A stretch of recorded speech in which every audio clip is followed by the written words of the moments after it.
Good morning. I'm jumping on today to talk about how crash diets damage your metabolism.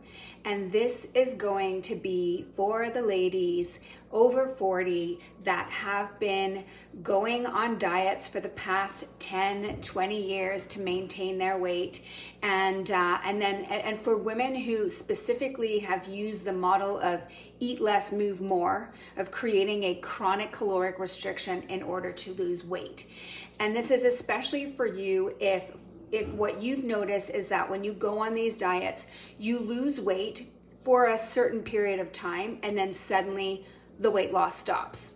Okay, like maybe after 2 or 3 weeks, suddenly it slows down or it stops completely.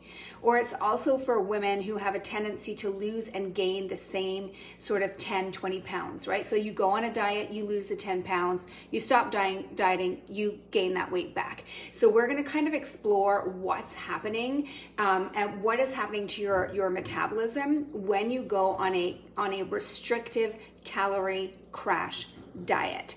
So before I jump in, hello, my name is Haley. If you're brand new to my episodes, I'm a nutrition coach and a personal trainer, and I specialize in helping women over the age of 35 to learn how to work with their hormones specifically to manage their weight. And I'm really passionate about avoiding fad diets and restrictive calorie diets and educating women on the fact that weight loss is about way more than calories in, calories out. That is something that I just want to spread the word about. So, if you know anyone that would benefit from this information, definitely share this episode with them. I would love you to say hello to me as well. So if you're catching this live, just say hello. I see Janet and Bridget saying, watching right now. So hello, ladies. And if you catch the replay, just put replay in the comments and let me know, and we will dive in.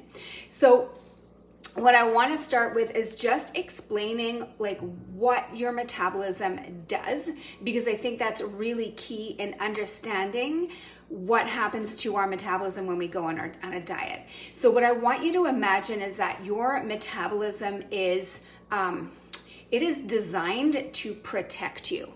And I want you to imagine way back when, cave women, right? That like our ancestors from way back when. And just think of how our biology evolved to protect us. So our cave women ancestors did not have access 24 hours a day to food the way that we do right now. We can get food at any given time. It's in the fridge, it's in the pantry, it's everywhere we go. But for our cave women ancestors, that was not the case. And so our biology had to adapt in order to protect us. And what that looked like is that, again, put yourself in the skin of a cave woman, and suddenly, maybe it's like wintertime and there's just less access to food. And so there's less energy coming in, calories coming in. And so what the body would do is it would downregulate or adapt so that there were less calories or less energy going out. And this it's a protective mechanism. Sometimes it's referred to as the starvation response, but it makes perfect sense that our biology evolved for us to have that sort of protective mechanism, right? Because when we are going through a period of famine or when we're fasting, so our body knows how to access stored body fat, right? At least if we've trained it to do so. But at some point it's going to be like, okay, this is a permanent situation and we don't know how long this is going to last. So let's just slow everything down just in case this lasts longer than what we've got, than what is planned and what we have available on our body to protect this human being. Because again, our metabolism is designed really to protect us. So I want you to understand that in the context of modern day, now imagine, because your biology, right, it doesn't think the way that we think, obviously, right? But what you have to imagine is like now we go on these restrictive calorie diets, these crash diets, and we cut our calories down. Just this morning, I was reading a woman who's like, I only eat 936 calories a day. And I see this all the time. Now imagine, once again, your biology is very primitive. We have evolved greatly. Like we now have again, food everywhere all the time, but our biology has not evolved with us. And so our biology is still primitive, and it cannot differentiate the difference between our cavewoman ancestor that is going through a period of food scarcity and our desire to look hot in a bikini, right? Like it can't kind of see the difference between those two things. So the reaction is going to be exactly the same, which is that metabolic compensation, sometimes called as adaptive thermogenesis, or just think of it as everything slowing down. Again, the body trying to protect you. So here are a couple of things that are going to happen. The most important one is that your resting metabolic rate will it'll just slow down, okay? So for instance, so your resting metabolic rate is just how much energy or calories you burn doing nothing, just surviving, just existing, right? And your thyroid is what controls that metabolic rate. It is the master of your metabolism. And so if your body suspects that we're dealing with food scarcity, it will downregulate the output of thyroid hormone, and therefore just the amount of calories that you expend on a daily basis will come down. Okay, so you can imagine that if you started out at 1,500, say you were burning 2,000 calories and you started dieting at 1,500 calories, your body can downregulate to 1,500 calories, and suddenly you're not going to get results anymore because now calories in, calories out have kind of matched up, right? So you're going to have to cut back further. And then this kind of vicious cycle happens. So that's one thing that happens. The other thing you have to understand is that simply by eating less food, you are burning less calories because of the thermic effect of food. So the simple act of digesting food takes energy. And so the less food we eat, the less energy we expend. Now, on top of that, your body, again, because it's trying to protect you, it will do things without, very subtle things that you have no control over. For instance, you will notice that your energy levels come down. And so you'll burn less calories when you're doing structured exercise. And you'll probably find that you just don't want to move around as much. And you might just start losing motivation. And so non-exercise activity thermogenesis, which is just simple daily movements, they're all going to start slowing down. In fact, research shows that when women are kind of seeing, men and women, when they start to see this metabolic compensation, they twitch less, maybe they blink less, they fidget less, and this is all the body trying to conserve energy. And it's also going to drive your biology is going to drive you to eat more. So your hunger is going to go up, your cravings are going to go up, your appetite are going to go up, which makes it really, really hard to stay on the diet because now you're fighting against your body and your biology, and willpower only lasts so long. So as all of this happens, what happens again when we're on these crash diets is suddenly our weight loss slows down or stops completely, or we start gaining weight, especially when we stop dieting. This is called rebound weight gain. And again, it makes total sense because if you restrict your calories and suddenly your body is only now burning 1,300 calories a day, and you stop dieting and you start eating 2,000 calories a day, well, you can imagine that for a period of time, the reverse is going to happen. Instead of losing weight, you're going to gain weight until your metabolism builds back up. Makes sense, right? Okay, so there are a few factors that determine at what point or at what rate this metabolic compensation happens, because it doesn't happen to all women at the same speed. And some research suggests that metabolic adaptations start within 7 to 14 days of chronic caloric restriction. But again, there are certain factors that may slow it down or speed it up. So number one,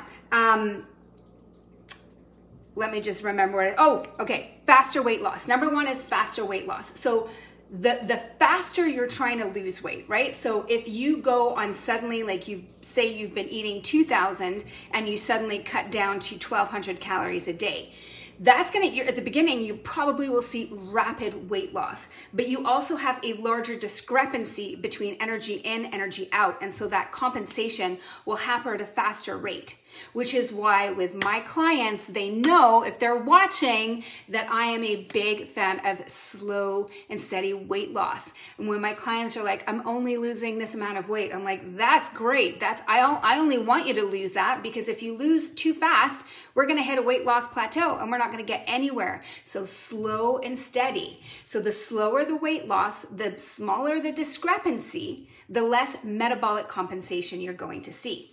The second thing to keep into account is that the smaller and leaner you get, the more metabolic compensation will probably speed up, which again makes perfect sense because your body doesn't really want you to have 15% body fat. The leaner you get for your body, that's just like, oh man, this isn't good. There's not that much body fat on this woman anymore. And should we happen to go into a famine, she ain't gonna last very long. So let's hold on to everything. Let's downregulate, let's compensate, and let's help this woman survive, right? So that's another thing. Whereas a woman who has a lot of weight to lose, her body may not compensate as quickly because she's got plenty of energy stored, okay? So that can be a role. And then finally, the last one, and this is a really important one, is the fact that the more often you do this, where you go chronic diet, compensation, rebound, chronic diet, rebound, chronic diet. So the more often you have done this, it is believed that metabolic compensation will happen faster and faster and faster, which again makes sense because your body's going to be like, okay, it's happening again. Let's do something about it, right?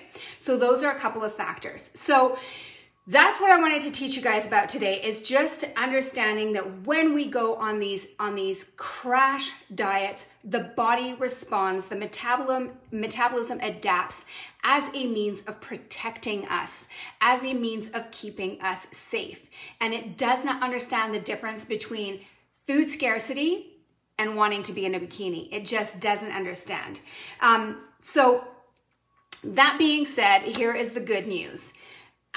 Just as the metabolism can downregulate and slow down because you've been cutting your calories too low, as I mentioned, your metabolism can go up. It can upregulate. You can build it back up. And so if you are a woman that has a history of yo-yo dieting, if you're noticing weight loss resistance, even though you're eating less and moving more, then what you need to understand is how can you build your metabolism back up? Because what I tell my clients that come to me from this position of weight loss resistance because of chronic caloric restriction is I tell them, like, we got to build it up so we got somewhere to go, because you do need a calculated caloric deficit to lose weight, as well as other things like hormonal balance and good sleep and stress management, but you do need a little bit of a caloric deficit. But I got to build the metabolism back up before I can start pushing on the metabolism again. That's what I do with my clients that I'm coaching. And so if this is you and you're just like, okay, Haley, what is my next step here? How do I do that? Tomorrow, that is the topic of my free workshop inside my group. It's called How to Jumpstart Your Metabolism. You can also see on my profile page that I posted, like, who wants to be there? You can join me live, or I can send you a link to the replay when I am done with the training and I've got it uploaded on YouTube, which will happen sometime over the weekend or later next week. So if you want this information, if you want to learn about, number one, I'm going to teach you, like, we're going to do 3 things in the workshop. Number one, I'm going to help you set new realistic expectations about weight loss, because mindset is such a key factor here. You need to address your mindset. You need to stop being in a rush. And so we're going to talk about mindset. Then I'm going to talk about different ways that you can build your metabolism back up. Because like I said, that's the first step. If you've got weight loss resistance and you think that you have a slow metabolism, you got to build that thing back up. And then I'm going to teach you strategies for losing weight without seeing this downregulation or compensation of the metabolism. So that's all happening tomorrow inside my group, which is called Perimenopause Body Solutions. So come and check it out. You can join me live, or I can send you a link to the replay. That is it for today. Thank you for